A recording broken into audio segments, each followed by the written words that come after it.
तो hello friends, बस pilot के एक और एपिसोड में आपका स्वागत है। जहां आज हम बात करेंगे नेटफ्लिक्स पर डीसी की सबसे पॉपुलर सीरीज सैंडमैन के बारे में, जिसने आते ही कई देशों में ट्रेंड शुरू कर दिया। 10 एपिसोड्स और एक स्पेशल एपिसोड मिला के 11 एपिसोड की सीरीज फोकस्ड है अपने सपनों के देवता मॉर्फियस, जिसको धरती पर कैद कर लिया जाता है सैकड़ों सालों के लिए।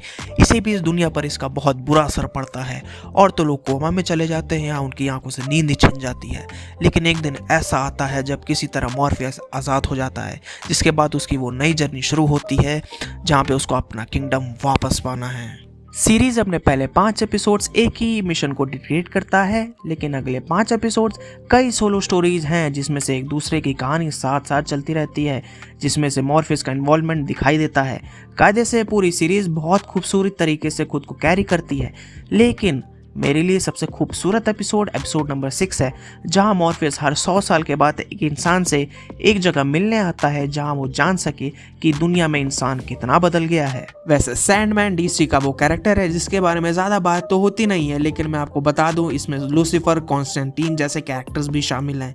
सैंडमैन एक ऐसा कैरेक्टर है जिसको एंडलेस बोला जाता है, यानी ये कभी मरता नहीं है।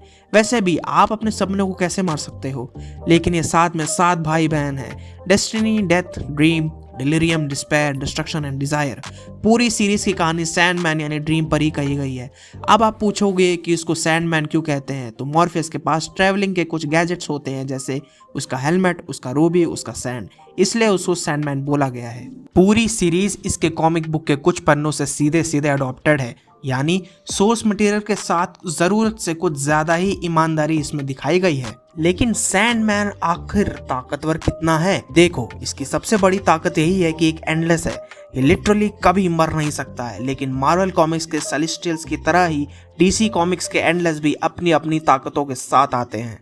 ड्रीम अपने नाम की तरह ही लोगों को ना सिर्फ कंट्रोल कर सकता है, बल्कि वो एक टाइम से दूसरे टाइम में भी ट्रैवल कर सकता है, लोगों के सपनों को बदल सकता है, उनके इमोशंस को बदल सकता है और यहाँ तक कि उनसे दुनिया भी तबाह करवा सकता है। सबसे बड़ी बात यह है कि ये किसी भी शेप और फॉर्म में एग्जिस्ट कर सकता है, यानी अगर कोई भी जानवर भी ड्रीम कर रहा हो तो इसके फॉर्म में आ सकता है। ये डीसी मल्टीवर्स के हर यूनिवर्स में एग्जिस्ट करता है और उसके साथ ही सबसे बड़ा ताकत इसकी फैमिली है। विन डीजल ने यह पहले ही बता दिया था, लेकिन सोचो तुम्हारे सिबलिंग्स में अगर डेथ आती है तो तुमसे पूरी दुनिया की तो फटेगी ना भाई साहब। नील गैमन की ये लिखी पूरी सीरीज एक बहुत ही खूबसूरत क्रिएशन है, जिसका एक छोटा सा ही पार्ट इस सीरीज में कवर किया है, लेकिन आई एम श्योर कि इसके आने वाले सीजन्स और भी ज़्यादा इंटरेस्टिंग होंगे। आपका क्या कहना है नीचे ज़रूर बताना, चैनल को सब्सक्राइब कर देना। एंड दिस इज बस पायलट signing out.